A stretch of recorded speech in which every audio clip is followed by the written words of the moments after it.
So good morning, good afternoon, everybody. This is a short video to help you practice the Magic 10 sequence, which we've been doing in the Monday intermediate class this term.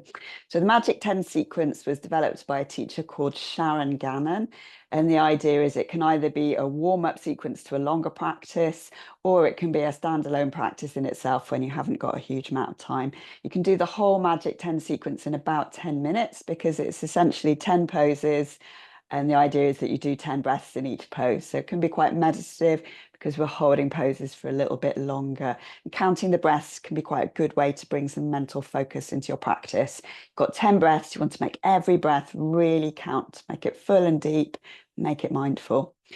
Do modify the poses in whatever way you need to. Listen to your body. Don't do anything that feels inappropriate for you. And in particular, if you've got high blood pressure or if you've got any wrist or shoulder issues, you're going to want to modify the handstand in particular.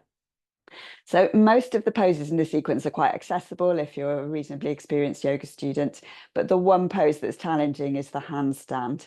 So for most of us, we're going to want to use a wall if we're going to practice handstand. Do a bit of a health and safety check around your environment and make sure that if you fall, you're not going to fall into anything where you might hurt yourself.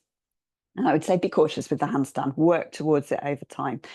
Handstand isn't right for everybody. If you don't want to practice handstand, there are some really great alternatives. So if you want to strengthen your shoulders and your arms, you could practice dolphin. So you might remember dolphin is like a downward facing dog on the forearms or a plank pose.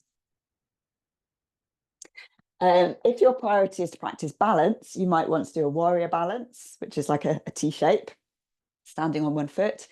Or if your priority is to get the benefits in inversion, particularly good benefits for the circulation and very calming, then you could practice legs at the wall, or you could use a brick or a block and just be in the middle of the room with your legs raised up. So lots of nice alternatives for the handstand if handstand doesn't feel appropriate for you today. And you could just alternate, change those practices around as you see fit. So let's go. You might need some props. So I've obviously got some bricks and a yoga block, but if you're at home, you could use maybe a couple of tins of tomatoes as your bricks, and you could use a big flat book as your block. So grab any props that you might need, and then let's get started. So we're going to start in a tabletop position. Just making sure that your hands are underneath your shoulders or possibly slightly in front of your shoulders, and that your knees are underneath your hips, about hip distance apart. And we're going to tuck over the toes, coming into downward facing dog for 10 breaths.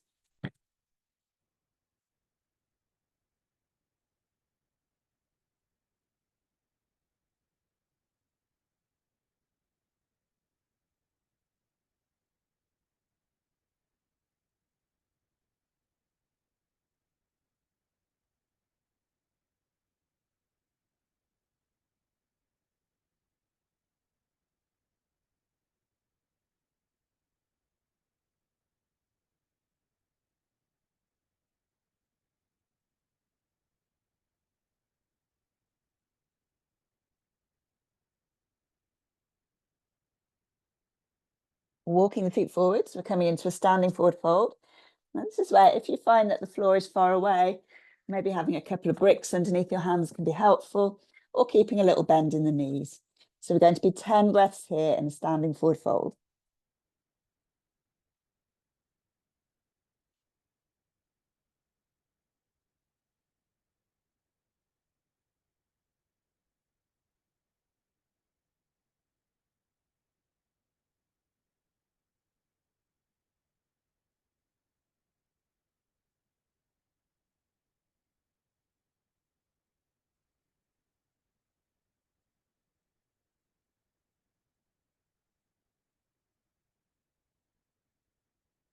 Inhaling, lifting the chest. And then we're going to heel toe the feet wide, maybe as wide as your mat. If you're a little bit tight in the back of the ankles, you might want to use your book or your flat block to rest your heels on. And then we're going to lower the hips, coming down into Malasana, squatting pose. So lifting the head, lengthening the neck. using your elbows to gently open up the thighs, lifting the chest and broadening across the collarbones. 10 breaths here.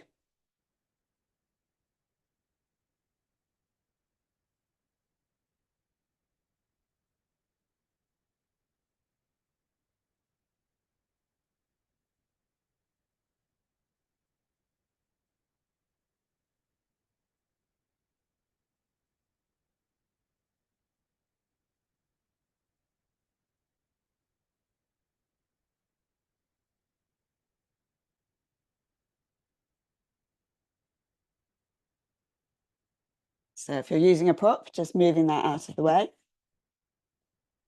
And from here, we're just going to find our way to sitting on the floor with legs out in front. And then bringing your knees into about, so bringing your feet into about where your knees are at the moment. So you can just measure that with your hands.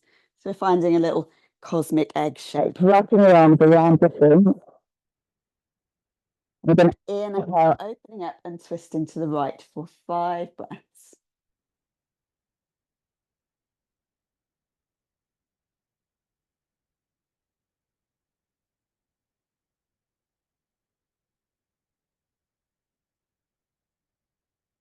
And releasing.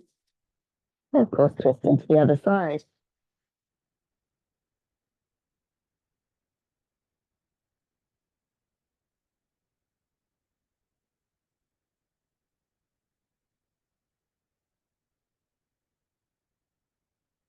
And releasing. And then straightening out your legs in front of you. Now, if you find that you tend to round the back a little bit when you're sitting like this, you can either keep a little bend in your knees or you can use your book or your brick, your flat block, just to give yourself a little bit of height.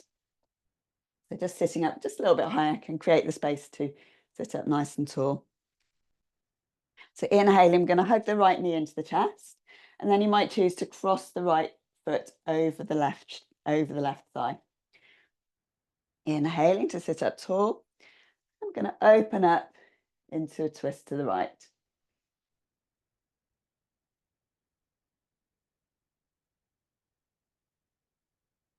Making sure that the left foot is really activated and flexed.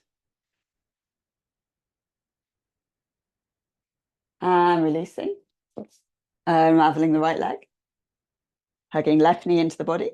And then perhaps taking the left foot across the right thigh. Inhaling to be tall. And then we're twisting to the left also for 5 breaths.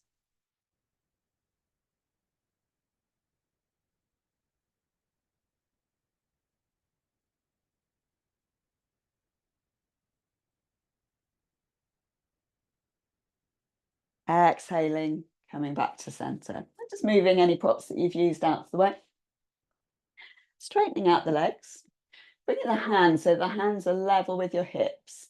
And then we're going to scoop forwards into reverse tabletop. Now, if you don't want to practice reverse tabletop, an alternative is just to bring the hands behind you and lift the chest. But for reverse tabletop, we want the hands level with the hips. And then we're going to scoop forward with the hips and find a box shape with the body. Now, you can keep the chin tucked, or if you feel quite strong in the neck, you can bring the head back in line with the spine, but don't let the head collapse. 10 breaths here.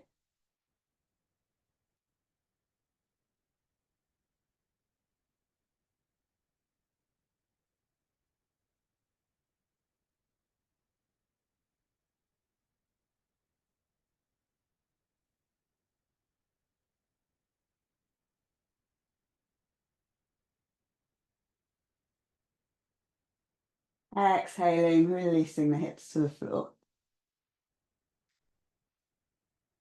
And then you decide what you want to do about the handstand. So if you want to substitute an alternative, like legs up the wall, warrior 3, dolphin pose, then taking that pose for 25 breaths is the invitation. Or if you want to practice handstand, then you're going to need your wall space probably.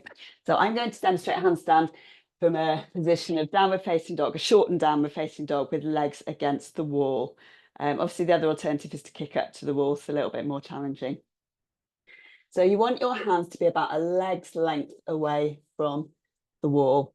Do check around, make sure there's no hazards, nothing that you could injure yourself on.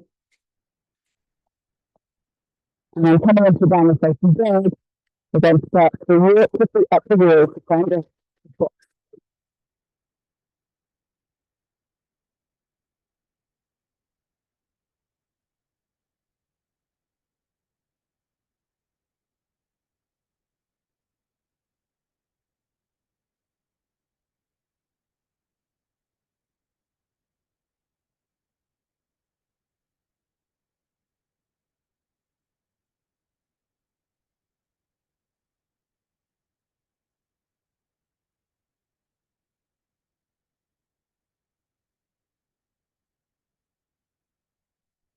And when you feel like you've had enough, or you've taken that 25 breath challenge, whatever feels more appropriate for you, just walking your feet carefully down the wall again. We're going to just come to a nice, easy forward fold for a moment, stretching out the legs, and then coming up to standing. So, next pose, just bring the feet about hip distance apart, clasping the hands, interlinking the fingers behind the back. And we want to lift the elbows, stretch the arms away from the body as best we can, and then tuck the chin. 5 breaths here.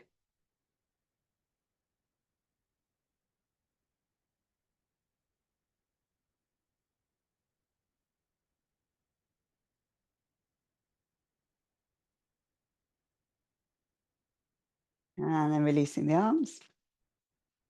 This time we're inhaling, bring the arms up overhead, interlinking the fingers again, and side stretching on the breath.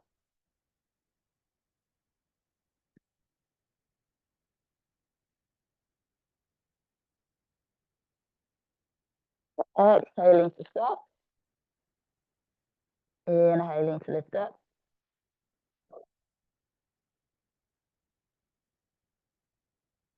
Making this 4 times in total.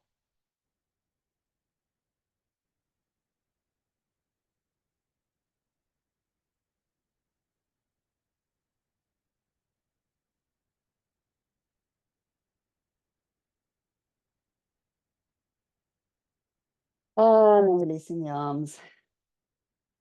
And so our final pose, we're going to just bring the hands to the back of the head. We're going to inhale, opening up into the back bend. I'll just turn sideways so you can see. We'll be about 4 breaths here.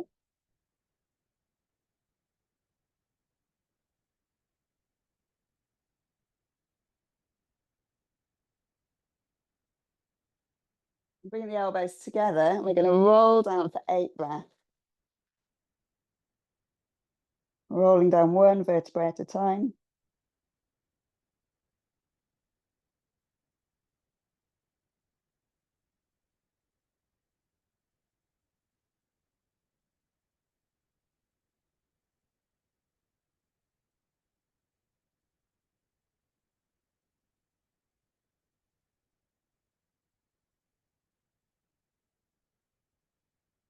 And then bending the knees, flattening the back, opening up the elbows, lifting up, using the strength of your core. Opening up one last time into a lovely back bend. And then exhaling, releasing. And just coming to rest in Tadasana. Closing the eyes and just absorbing the effects of your practice. Notice what you feel in the body. You might feel the physical effects of stretching, but you might also feel the energetic effects of releasing patterns of tension, releasing energy to flow through the body.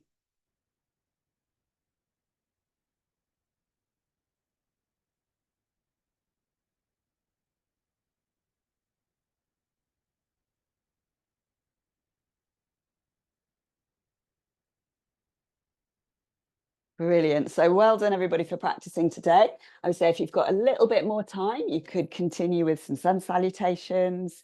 You could maybe do some back bends. There's not a lot of back bending in that sequence. And of course, make sure that you give yourself some time for breathing and for relaxation at the end of your practice. But if you've only got 10 minutes, hopefully that's a 10-minute practice that you can fit into your day. So lovely to see you all today and happy practicing.